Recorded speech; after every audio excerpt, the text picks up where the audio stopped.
How about now? How about now? There you go. Are we working, ladies and gentlemen? I was just taking a little 30-second nap, but we are live here with the Blue Plate Special in beautiful hurricane-ravaged but still beautiful Orange Beach, Alabama. From the Wisdom Harbor Studios at the Wharf, home of the famous escalator statues, we are live. We're still here. Didn't blow away. People are starting to get a little sense of humor back when they're not fighting over fried chicken in Publix. We need to have Benny on sometime to tell that story, because I don't know why it was just so funny hearing Benny tell the story. And then this one guy pushed him up against the hummus. So that's very funny. Anyway, hey, I've got a bunch of pictures, some video for you today. We're going to have a little fun before we do that.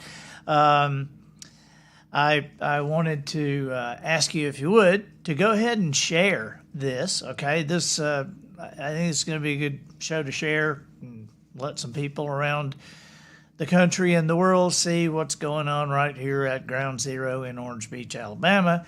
But if you will, if you're in a position to share this to your homepage, please do. I promise not to cuss or embarrass you in any way. Yeah, I think I can promise that. If you're on Facebook, please make sure that notification button is clicked. And also, if you click that notification button, turn the notification thing on your cell phone. Because then you don't even have to be on Facebook, and it'll get you a notification. Hey, Andy's live. Blue Plate Special's going on. Hey, Lucedale. I hope you guys didn't get too much over in Lucedale, Mississippi. There's Indiana, Marcy, Myrtle Beach, South Carolina. You know what it's like. Minnesota. I'm always teasing Dan Stone, my former pastor, about leaving the beach and going to Duluth, but don't have hurricanes in Duluth, do they? But of course, when it's 30 below there, we'll be able to be outside cleaning up our hurricane debris in shorts. Hey, the t-shirt today is from $100 Lifestyles, the cornerstone of the Wharf here. Beautiful store, awesome people. And this is my shirt that has the pocket. And Matt, could we see the back of the shirt, please? Look at that. Is that beautiful? So, thank you, $100, for, it's like, you remember the game shows that we used to watch growing up? What was it? It was Let's Make a Deal, that they would say, Monty Hall's wardrobe provided by Botany 500. So we can say Andy's t-shirt provided by $100 Lifestyles. So Judith Larson Smith, you're in Orange Beach. Oh, I'm sorry. There's somebody listening from Connecticut, from Kentucky. Appreciate you guys telling us where we're from. Sunny Florida. Glad it's sunny there. It was raining this morning. Can you believe that? Raining again. That's what we needed. That we needed a little rain. After 30 inches the other night, yeah, we needed a little rain. Okay, so I wanted to just have a little fun here before we get into showing you the pictures and tell you some stories. We got a really good show plan, but I thought you'd want to just have a little fun first. This is obviously a banana. We all know which end of the banana that you peel it from. The opposite end that everybody else uses. But I like to, and I'm really showing you this so that you can show this to your children or your grandchildren, and you can have a little fun there. But I like to, not only peel my banana from this end, I also like to cut my banana into bite-sized pieces before I peel it. And so let me do that right now.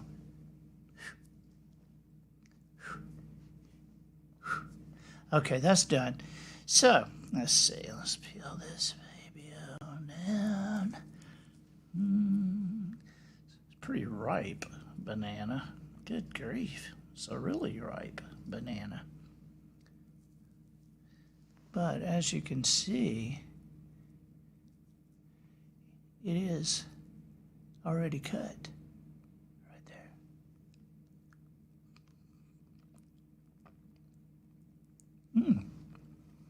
So I cut it down here too, didn't I?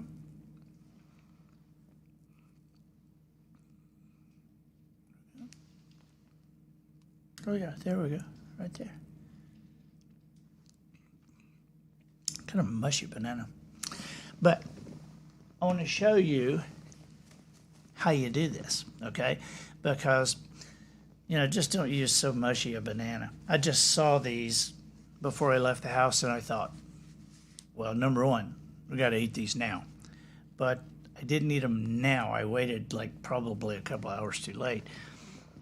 But I wanted to show you how you do this so that when you prepare your banana to mystify little kids, you'll know how to do this.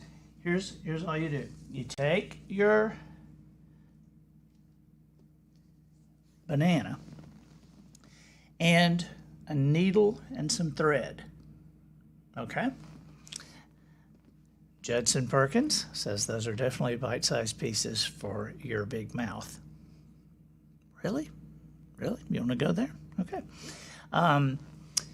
So take a seam, find a seam, and just put that needle in the seam and go sideways on it.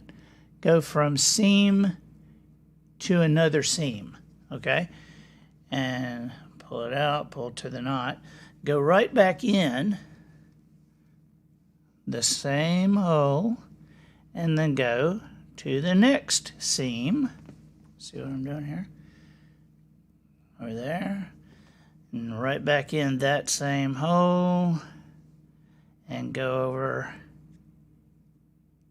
to the next seam and right back in that hole. The next seam, we got this one and one more after this. So we're going to that seam, pull in, and then back to the original seam where the knot is, okay? Now what we're going to do is we're just going to pull it out. And so the banana remains intact, and little kids cannot, they can't see those little holes. And so then when you peel it, boy, this is another mushy banana. When you peel it,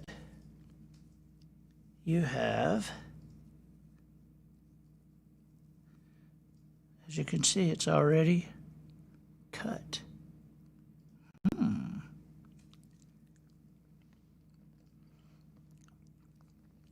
Anyway, kids that are about 5 or 6, they don't really even notice really anything. But kids that are 9 or 10, it fascinates them. They can't figure out how you do it. And since my mentality is that of about a 9 or 10-year-old, I do it every now and then just to fascinate myself. All right, you guys, you ready to see some pictures? This has been crazy the past few days. Those of you who were with us yesterday with Mayor Tony Kennan and City Manager Ken Grimes, you got kind of the understanding of the background and what's going on. But today we thought we'd show you some pictures, and I'm going to just kind of tell you some of the stuff that I saw, okay? So, picture number 1. Matt, we up? We are up. Okay. What you're seeing there is the storm that we watched come all the way across the Gulf. Now, if you look at that picture and you see that line that's right under Fairhope, and see that line, how it goes all the way to the beach, that is where we live, That's where Orange Beach, Alabama is. Hey, Liz McEwen from Virginia. Bob and Liz McEwen. And Ohio. That's right. You are dual citizens of Virginia and Ohio. I wish that meant you could vote twice. But so anyway, right under that cross, right, that vertical line that goes down there to the water, that's where we live. That's Orange Beach, Alabama. That's where Andy and Polly and the boys, that's where our house is. And so you're looking at a storm that it goes counterclockwise. And so as you're watching a storm come across the Gulf, you're always hoping, if you're one of the people down, near the water, you're always hoping that thing goes a little to the east of you, okay? Because if it does, then the wind would, swirling like this, and the wind would come from behind your house and wouldn't push the water into the town, okay? But what we ended up getting, as you can see, as that thing came ashore, we got this east wind for hours and hours and hours.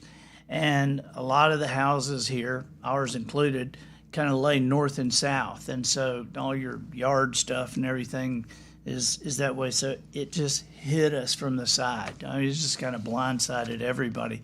Adam and I were out, and we took a video of the dock before. This is a day before the storm now. The storm didn't hit until early Wednesday morning. And so this is Tuesday afternoon now. This is our dock in the backyard. And this is before anything really got what we call bad. Matt, can you run that video?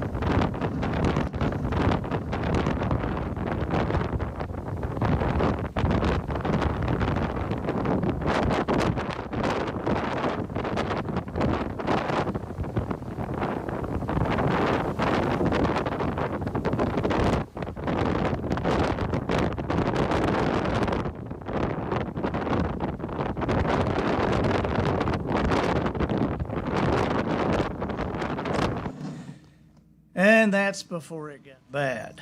Okay, so we also have a picture. I thought you'd want to see a picture of my generator that didn't work. After Ivan, 16 years ago, to the day, after Ivan, I said, I will never be in a position of putting my family through that again where, you just don't have power for days. And so I saved money in my piggy banks. Ron Ream says, that's not bad. Yeah, it wasn't bad yet. I mean, trust me, you can still see it there. So it wasn't bad yet. But I said, man, I'm not going to do this again. So I broke my piggy banks. I saved my money, and I bought a generator, a whole house generator. And that's it. That's my generator. And for 14 years, because it was 2 years, we were 2 years getting back in the house. And so when we got back in the house, I bought the generator, like a 40 kW generator, and paid $220-something a month for 14 years on a maintenance contract to, make sure it's working. And, it would start every Tuesday morning at 8 o'clock and run for 15 minutes and so $220-something every month for 14 years. And when the storm hit, it ran for 2 hours and quit. And the people with the maintenance contract said, yes, we will be right out. And I think it was 5 days later we got power before they came out. And but those of you who are familiar with the podcast, Shannon and Lisa Tucker, who Tucker ATV sponsors a lot of the Professional Noticer podcasts. And the night after the storm, Shannon, who understands engines and everything, he actually came down to try to get the generator started to get it going, and identified the part that was bad. It was a little wire about this long, a little attachment here, a little screw thing here. We just didn't have one. He didn't have one. Generators, that's not what he does. But we even were able to call the maintenance people and tell them which part it was. And they assured us they'd be right out. Let's see. Okay, let's see a picture of our backyard. Matt? There is our backyard. Next shot is our front yard. That's my olive grove. We had like 4 trees. I think we have 1 left. And, a couple of broken oaks. But, we didn't have as much water getting in the house. Let's go to the next picture. This was right down the road from us, right down the street. It's on our same street. And you can see how much water is in that house and in that yard. When Tony and Ken were on yesterday, we talked briefly about an area on the Beach Express.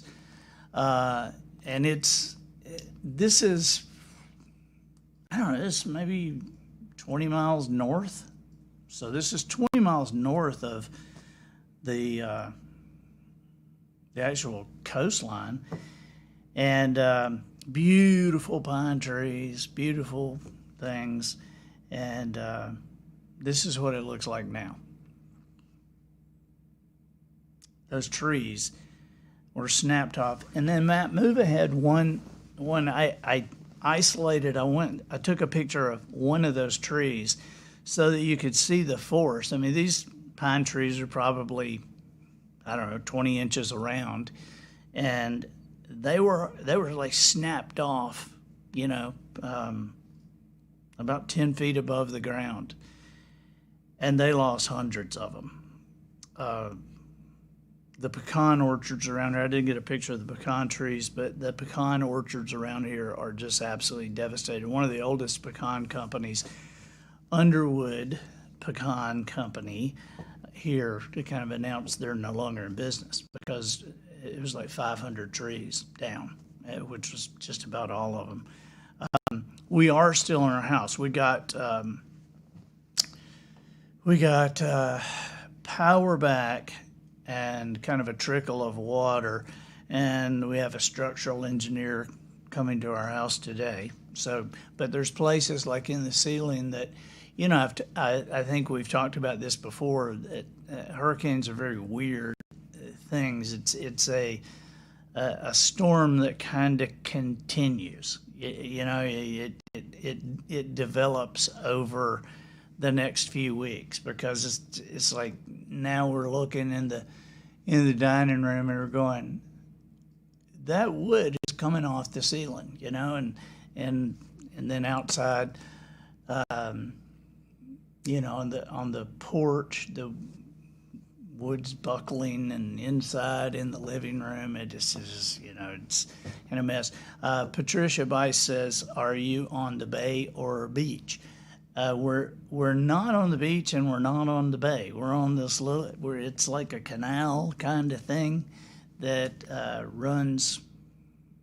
I mean, we're protected. Can you believe it? We're protected by land, and then the water that we're on is like, if you looked at it. In fact, they call it Old River.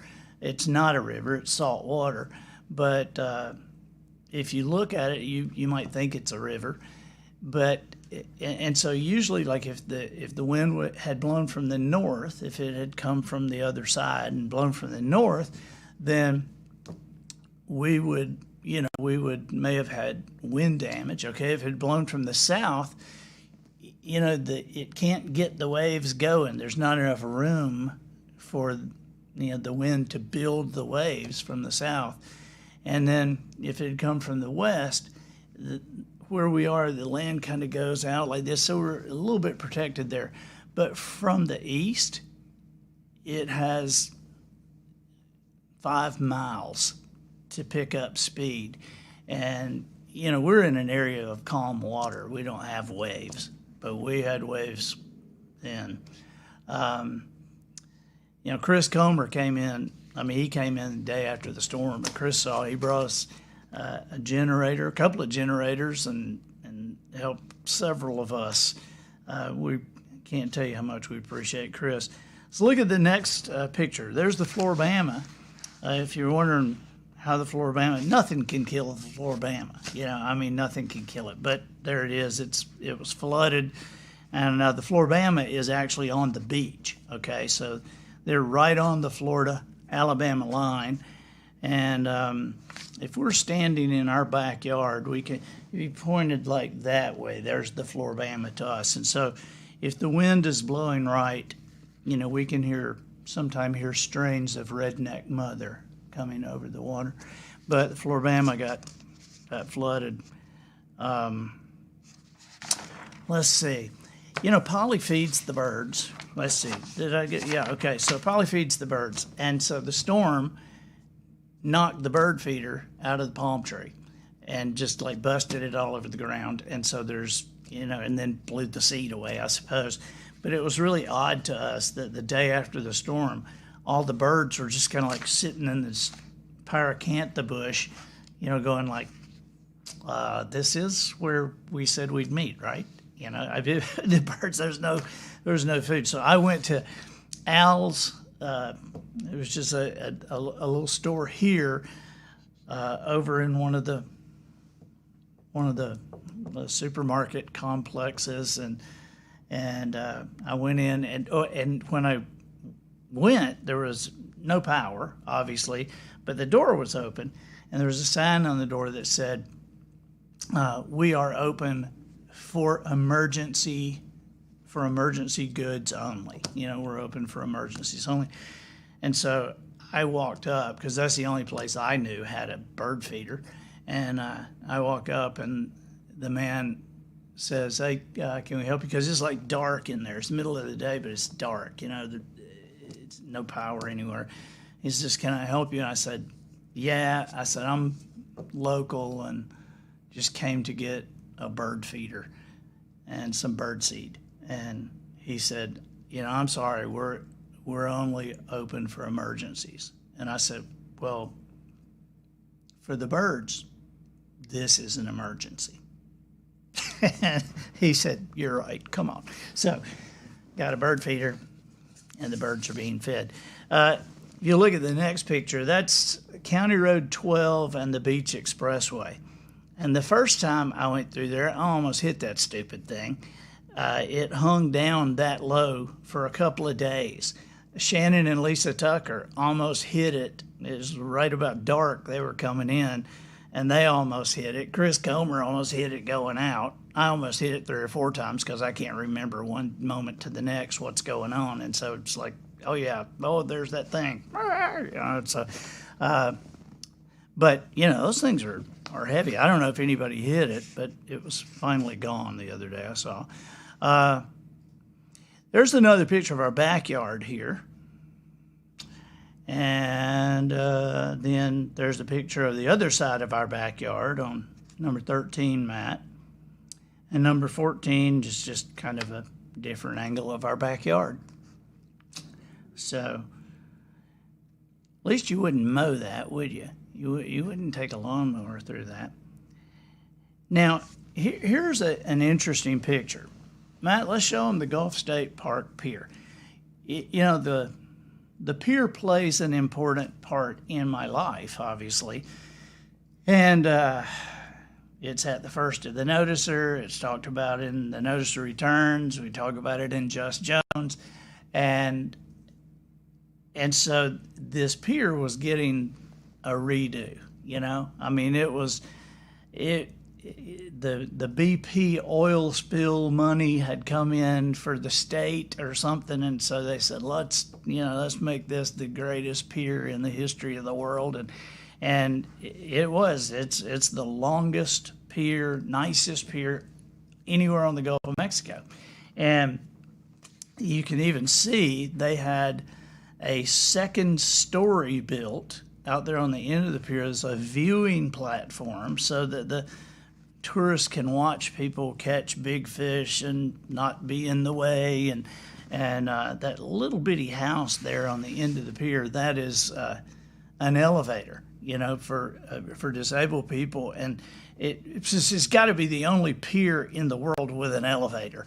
But what you're seeing there, you see how there at the end, it appears like the platform itself has missing places. Well, it does.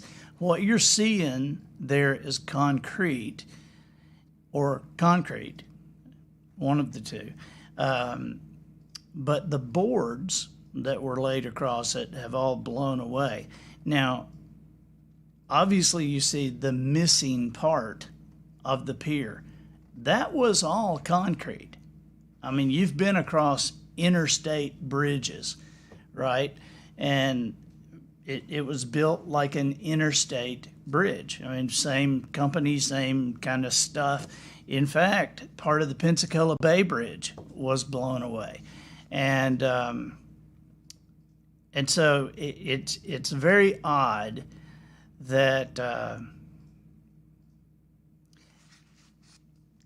the morning the storm hit, Wednesday morning, they had finished everything. The pier's been closed for like a year, and they'd finished everything.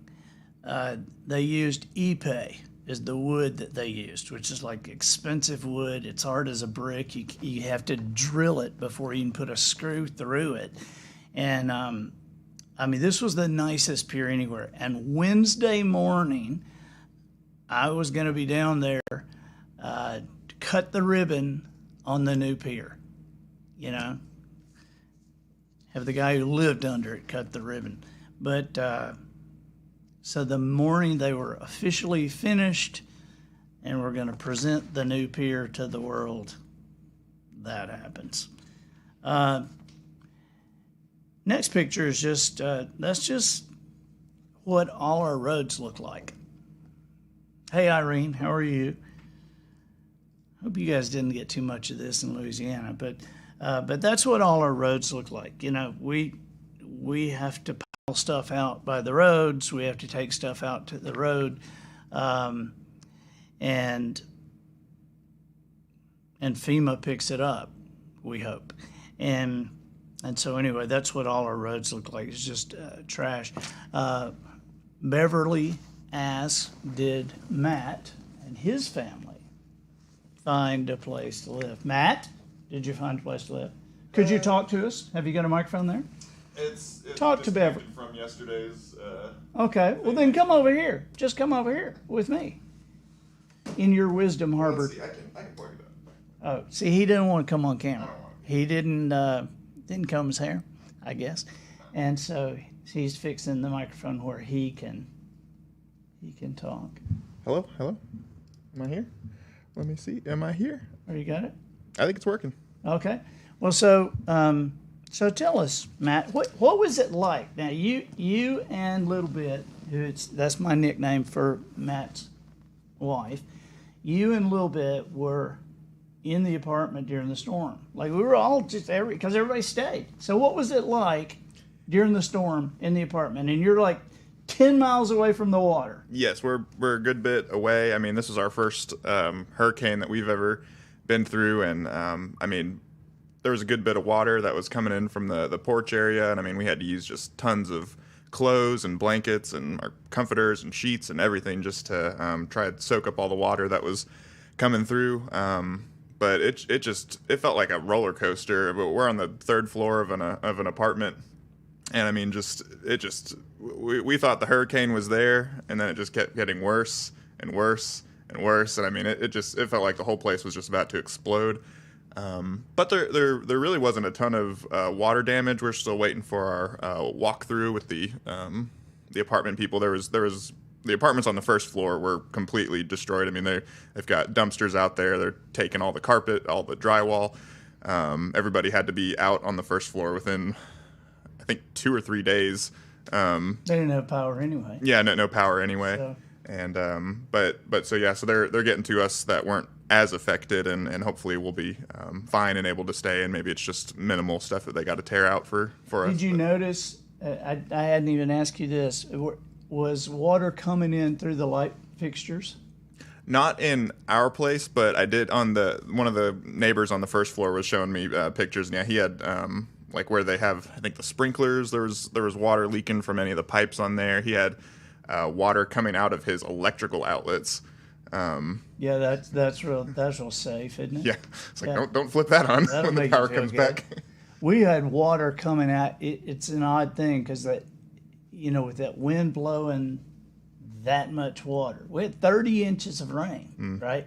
And wind blowing that much water, we had water coming out of some of the what do you call the recessed lighting fixtures, had water coming out of those. It's like got all over Polly's couch in one place and the floor in another, and then in another place in the dining room the curtains just like came off the wall, and you think, well, what the heck? But it was water on the other side of the sheetrock, It's like so. Let me ask you this: one more question. Hey, B. Now, SB is you're talking to people, right? Yes. Okay, and so SB was directing the storm from her houses. So SB is like, she has multiple houses. SB is like a slumlord. She has. So, hey, let me ask you this, Matt. Did you notice the water in the toilets? Ours, well, no, I didn't look. What was it? What should have been Yeah, swirling?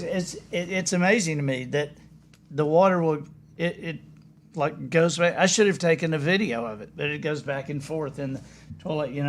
Because the house is getting hammered, and I did hear the on the first floor too of our building. Yeah, the toilets did back up, and everything that was down in there came up. And I think that was no, we didn't have that. We just had little gentle waves in ours, but yeah, that would be pretty rough.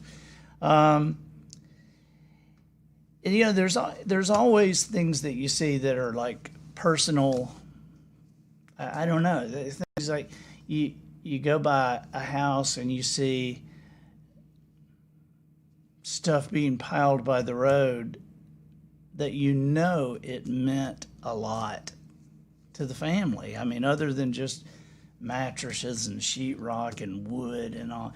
And I was walking along one of these long piles, and I came on this, and it's obviously some family's piano. You got that one up, Matt? So some family's piano, and it made me sad just seeing that, because you just imagine all the times with family around the piano. And now, if you look at the next one, this was very curious to me. This is on what we call Highway 161. It connects the beach road to the, there's a power guy trying to get in over there. It's hey, we're closed. But if you want to fix something, hey, let B know that there's power guys trying to get in. So, in any case, the 161 connects the beach road. I'm trying to, this power guy's looking in, and is she coming? Yes. Okay. You better hurry. He just went around the. No, he went that way. He went the other way. She said, there's a sign that says go around. Yeah, but he went around the long way. So anyway, this is 161, which connects the beach road and the canal road. And when we drove in there, that's a curve, and this is obviously somebody's yacht there. And it was so weird because 16 years ago, on the same day when Hurricane Ivan hit, when we came back into town, we left for that one. When we came back into town, there was a yacht sitting right there. So I don't know what it is about hurricane currents that, will set a yacht right in the curve of that road, but there you go. And that'll sit there for a while too. I went over into another neighborhood to check on a friend's house, and this is what I saw there. But that's and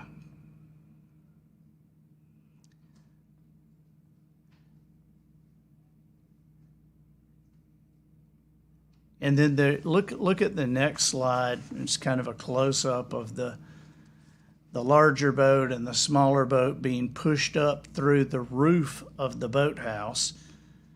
But those are both, that's just like total losses. I actually know the family that owns those boats. Now the next one, it just got like deposited in the woods.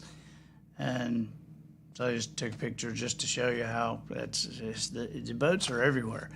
I think yesterday Ken said about 600 and something boats in Orange Beach, then 160 something, did he say, in our neighborhood, which is technically not Orange Beach. So a total of 800 boats in Orange Beach. And this doesn't include Gulf Shores. Look at the sign. There's a lot of those around. I mean, you can't, you can't post the 10 Commandments anywhere anymore, but I guess you can certainly put that single one up after a hurricane. So we've had some problems with that. And then it's just, it gets kind of redundant. Here's a picture of some trash. Okay, I mean, this is just what's piled beside the roads. I just showed that one, and number 24, show you that one. Just these are people's houses. It's just a mess. This next one is curious. At number 25, you've heard us say here at the wharf, this isn't like an amusement area. They have this massive Ferris wheel, which is still standing, amazingly. But they also have this huge zip line and a zip line tour.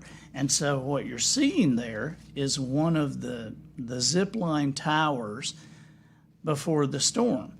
And then those are big telephone poles, that are going up, that are steel girders putting it all together. And then if you look at the next picture, that is what it looked like after the storm. When you go up to something like that, you go up and like push on that thing, and you just have a hard time believing that could happen to that. There are billboards out on the highway. I should have taken a picture of one of these. You know how they'll have the steel girders, these big, wide, they're thick steel, and it's about that wide and about, that long, and then in the middle it has that about that far much of a cross piece to make a, significant thing of steel to hold a billboard. There are quite a few of them over on Highway 59, and that steel is just bent. It's bent into a 90-degree angle with the billboard laying flat on the ground. Tell you something funny that happened the other day. Chris Comer, I hope you're still watching this, because I didn't tell you this because you did it, and it was very funny to me. Chris came in town to help us, and, Chris is from out of town, so he doesn't drive around here all the time like we do. And so Chris, Sugarcane Jane, Anthony and Savannah, their merchandise lady, Kathy, lives in one of the neighborhoods here in Orange Beach, and her house had like 3.5 feet of water in it. It's like everything destroyed in it. And so Chris was taking her a generator to get some fans going or something, and so Chris, you are still here. So we were going to come up and check the studio We're going to check on SB. You're going to, so we're checking on everything. And so we stopped at Kathy's house first. Well, she lives, it's off Canal Road, but you go a ways down Canal Road before you get to the neighborhood where Kathy is and turn off. And so Canal Road's just kind of a straight shot. Well, I was following Chris because he had been to Kathy's earlier, and so he knew exactly where she lives. So I was following Chris, and Chris kept stopping. He would stop. I mean, there's not any traffic, It's like the day after the storm, and it's like, and so Chris would stop, and then he would go on, and he'd go a couple of 100 yards, and he would come to a complete stop, and then he would go on. And I thought, well, what is he doing? What's he looking at? And I realized that while I know how Canal Road traffic runs, it runs like this, and there are roads that come into it, all right? Well, every one of these roads that comes into Canal Road has a stop sign.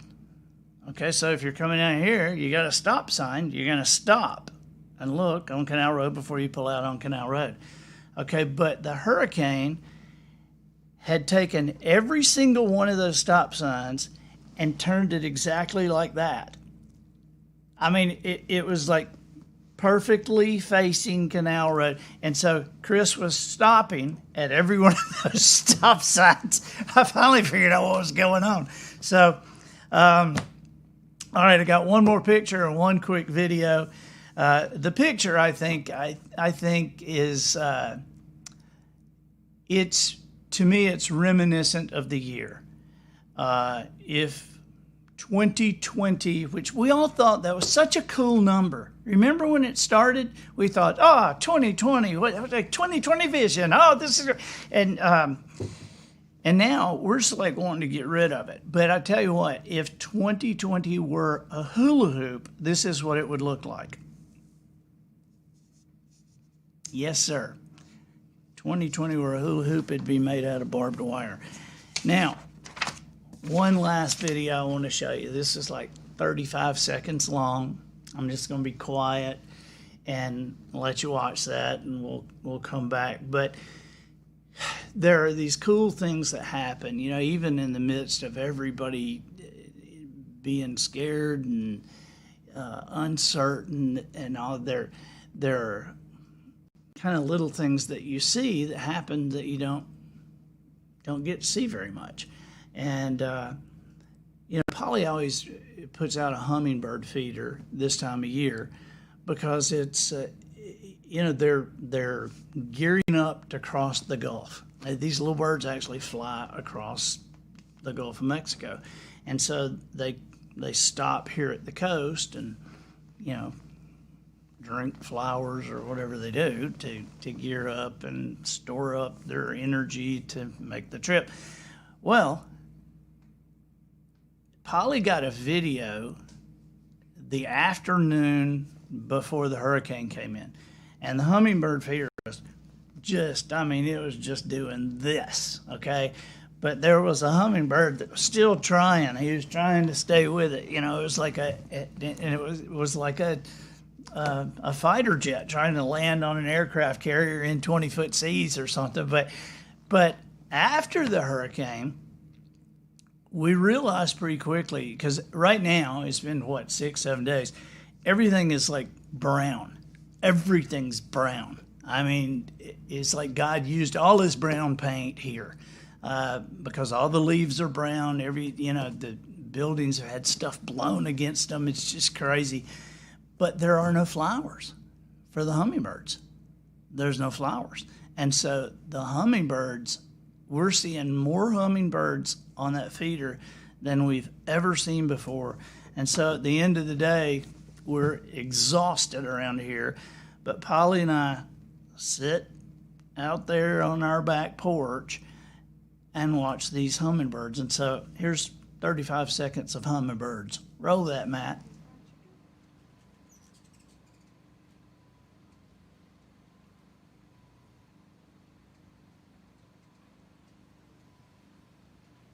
This is like, Hummingbird heaven. no, this is like, FA-18s around an aircraft carrier.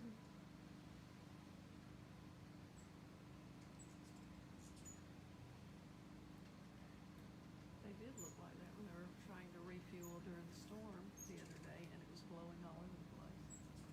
You know, they're cute and they're beautiful, but in reality, hummingbirds are pretty mean. At least they're mean to each other. Boy, they're just, they're just mean as they can be. They fight and, you know. So, hey, Matt, back that up. Who was it that said 2020 should be a verb? Marcy Crossler Taylor said 2020 has been so bad that someday it will become a verb. And we'll say, well, that's very 2020 of you. That's good. Well, we'll be back again next week. Thank you for staying with us.